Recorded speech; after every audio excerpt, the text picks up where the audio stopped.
Yo, Meter, what's going on? Hey, Nate, what's up? I don't know. Hey, do you have anything to talk about? Like drugs, dogs, cats, fentanyl? I can randomly come up with something. Okay, what do you have? What if do you unbuckle your belt or do you just whip it out through your fly? We need to talk. Whatever, fucking good enough. Welcome back. This is the We Need to Talk podcast. We're live, and we have Meter here. I'm here from his house. I'm here. How are you, Meter? Doing great. How are you doing? I'm doing great as well. And we also have the Recasting couch with us today. We have the miraculous Dr. S online. Yay, what's happening? What's going on? And we also have the fabulous Wingate. I'm not sure if he wants to be called fabulous, but I'm doing it anyway. You can call me whatever you want. I'm here. Hey, how's it going? I feel fabulous. So I had a question. You know, does everybody like when you gotta go take a pee, you unbuckle your belt or you just go through the door? Or how are you handling that? Why would you unbuckle your belt? These are great. This is one of those great questions because I'm always worried that I might be the only one that does it the way I do it. And then I always find out that I'm not, so that I don't feel so insecure. So I'd love to hear how you all do this. This is good. All right. Well, go ahead. Well, I'm going to say, it's using the restroom is a very utilitarian thing. So what you got to think about is action economy, right? You walk into the bathroom. What's your first move? You go to the urinal, right? Or toilet or whatever, what have you, right? And you go to your method of waste disposal, right? And you just go. It's one action to zip down the zipper. It's two actions to open the curtains, and then it's three actions to complete your waste removal Transaction. Your transaction, and then it's another action to close the curtains. One more action, zip it up. And then you turn around, you wash your hands, you're out of there. Utilitarian, done. Boom, boom, boom. 6 actions. Why? You ever guys? I don't you ever do get any of stuck that. in the zipper? Oh yeah, I have. See, that's fucking dangerous, bro. That's why I like buttons. I like button flies. I like button flies. You like button flies? Oh my god! Single button flies. God. One single button. Boom. I have one pair of those with the buttons that go all the way down. I hate those. I love them. They're terrible. Old school. Ugh. I always button them in the wrong holes so they look ridiculous. Bad. With silver buttons all up her fly, right? I'm a big fan. I'm a big fan for the waistband roll down and then up and over. Ooh. That's how I go. I've done that. Sweatpants. If I'm in sweatpants, that's my go-to. If I'm like training at the gym or whatever. Mm-hmm. Hey Nathan. Yo. What about you?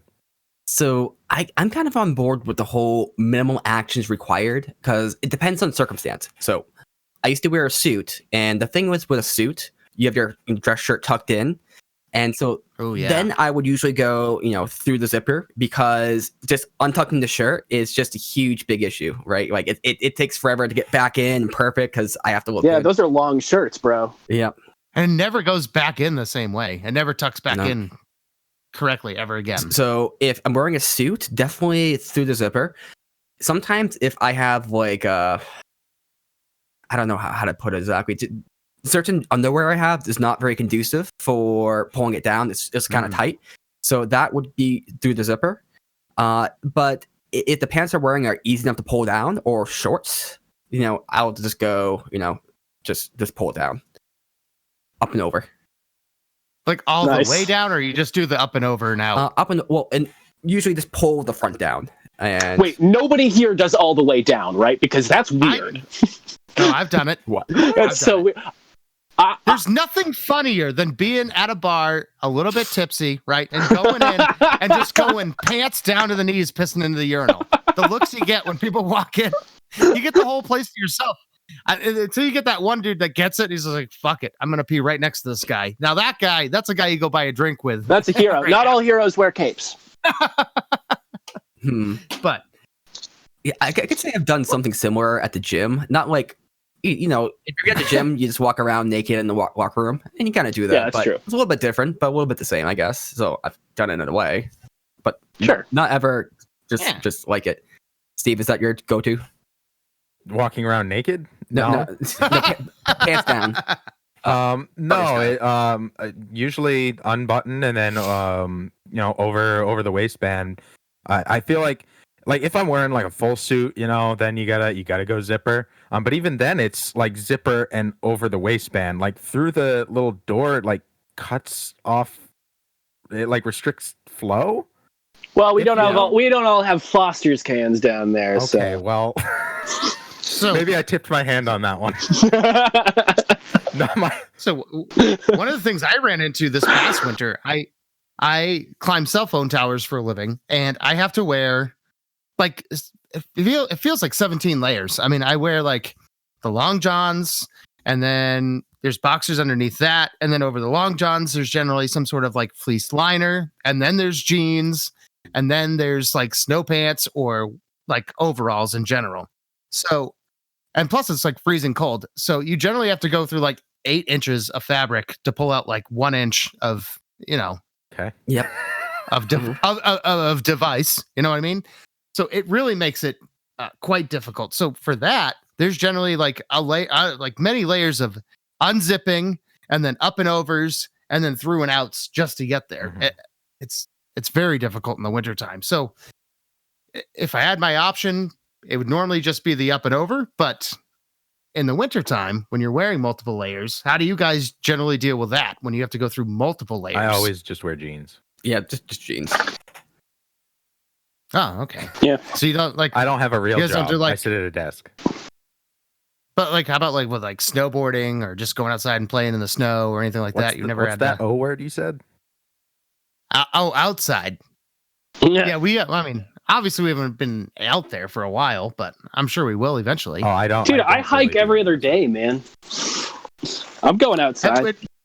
With the dress suit option, have any of you ever run into the issue where the dress shirt that's tucked in comes out through the zipper Yes. and you didn't notice it until later on, and then you're like, oh shit, when you go to put it back in and there's like a little bit of wetness on the corner? Not that, but I have noticed it, and I always fix it before it happens because I would check myself in the mirror for about like 2 minutes to make sure all the wrinkles are out. So I would always notice before it happened. But yeah, I had to fix it numerous times. Mm. Hey, what if your dick had a tongue? Damn. What if Well, your then- dick had a tongue? Could you get your tongue caught in your zipper? Oh, fuck. Oh, no. Ow. Ooh. How bad would that hurt? Yeah. A dick tongue. Definitely. That would hurt really bad. What could you do with that tongue, you Oh, think? what that tongue do? There's so many things. What couldn't you do? That would be very, very good. Do you think you'd ever have to use your hands again? That's the question. I mean, yeah. Yes. I mean, I still gotta hold I cups and. I play Open piano. I doors. probably couldn't do that with my dick tongue. Hey, Dr. S, how do you open doors, buddy? You got Well. that Gene Simmons tongue, or I'm surprised I haven't gotten the coronavirus yet, to be honest with you. It's amazing.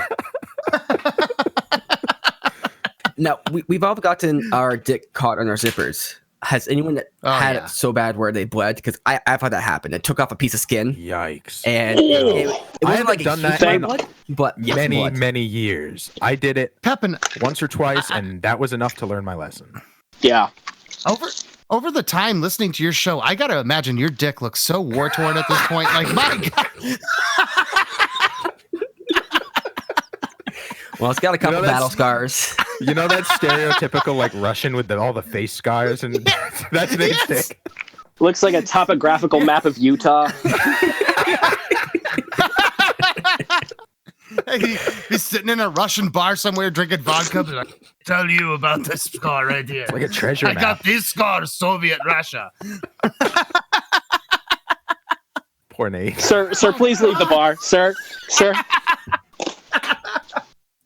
I feel like I can't even imagine going through the amount of pain you must have gone through. So, besides the obvious, where you've apparently done surgery on yourself and cut it open with razors. What doesn't kill you makes you harder, stronger. Right. You've also gotten it caught in a zipper. How bad did you get it caught in the zipper? So it's happened a couple times, but Oh. No. one time was enough Oh. to cause bleeding, and that time was Oh my God. it hurt for like a week or so, and yeah, it was right on the tip too. No. Like imagine like the bottom buddy. side of the bottom right side of the tip. I'm so sorry. Man, Oh that my was God. super I know specific. there's some numbers you can call. And If you need counseling. Yes. And I don't normally ask this of guys, but it begs the question: are you circumcised or not? Because that could really change, that could change the feeling quite a He bit. wasn't. Yeah. Oh. I am circumcised. Unfortunately, I wish I had more Okay. dick to me, but you know. But I could imagine how, if you were or were not, how that would change, the pain level. I would think, especially with the getting caught in the zipper thing. Especially, I You know, I Still think that's why God gave us foreskin in the first place. get stuck in zippers. First, on the first day, God made light. On the second, zippers. Then he realized his mistake. Oof. That was the real punishment for the Garden of Eden. That's why they call it foreskin, because that was day 4. No. Little known fact. What the fuck is wrong with me? I honestly don't understand uncircumcised penises. Like I've seen them, and every time I try to like figure out how they work, it makes less and less sense. I Yeah. think that's how a lot of women feel too. Because I've talked to a lot of girls, and like, there's been a couple I've dated, and like that's like one of the Weird one of- flex, not the first Dave. questions, but before you go into sex, I've had girls ask like what they're getting into beforehand. Has that ever happened to any of you? I heard a story once that I don't think I can repeat it. Yeah, I'm not going to repeat it, but it was very similar. That I can corroborate your story here. I started So it's not just me. That's good. Thank God. in porn. Almost all penises are circumcised. Yeah, absolutely. And the first one I saw one that was uncircumcised, I thought I was watching like an alien movie. Like that's like what is going on? Awesome. Oh, I feel bad for the listeners out there right now that are gonna be just feeling really awful about themselves. But You know, no, I get it though. I get it. And I almost the first time I saw an uncircumcised penis in a porn, I thought I was watching like a B-rated porn film. I was like, oh God, what is this doing on here? This is Ridley Scott went a weird way in this remake. Am I the only one on here that doesn't watch porn? Apparently. Yeah. Oh, Yeah. man. yeah, we've talked about that, I think. Damn. I thought there were more of me. Yeah, that's because you're a nerd and you read it. Ah, But I'm nice. you can't be a true lover of film if you haven't watched pornography. I mean, it's I have watched it. All of my porn is in audiobook form. Nice. Is it narrated by Jim Dale? It's narrated by Kermit the Frog. Oh, good. perfect. That's how I'm gonna make money, guys. I'm gonna do my Kermit impression and read smut. One Night in China, as read by. Hi, old Kermit the Michael Frog Gates here. Oh, apparently they. Oh my God, what did they put in their hair? Oh my goodness. Hi ho. So, just to wrap up, tongue stuck in the zipper, not good. Not good. So No. real good. Our dicks don't have tongues, although that would be Yep. real good for our sexual partners. True. I would Absolutely. imagine. Over for me, unbutton and over the waistband. Nate. Circumstantial. I definitely need more of a straight line because my flow isn't as good as some people's. So more of a Okay. straight line, if it's like that, I see. does not Yeah. work as well. I mean, it's more Yeah. likely to go all over the floor. Well, no. So, like, by over the waistband, I don't mean you leave the waistband in place and like pull out over. I mean, like, you hold the waistband down with one hand, Okay, like, correct. yeah. so it's out of the way of everything, so that you can have unrestricted flow. Okay. So, Yes. so in that case, yes for me. Not enough and over. Yes was not an option. The answer is yes. How do you pee? Yes. I agree. Okay. Dr. S. I'm the same as you. I'm an up and over the waistband where you pull the waistband down a little bit and you go up and over the door. Yeah. Alrighty. And Dr. Wingate Seavey. Action economy, man. You got to worry about that action economy. It's zipper. It's unzip, open the curtains, do your business, close the curtains, zipper up, wash your hands, and wash your fucking hands. All right, fair enough. Well, thank you guys for coming on for this real quick episode. I think we learned a lot about Nate's dick. What? Again? Not dedicated to it, too.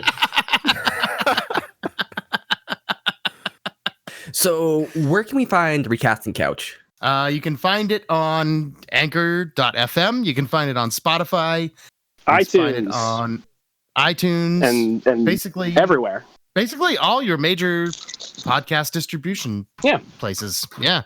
Well, right on. I highly suggest it. All the links will be in the description below as well. And just to give a brief overview of the show, just real quick, you guys recast movies and discuss movies as well. Yes. Yeah, we take actors and we recast them in movies we want to see them in.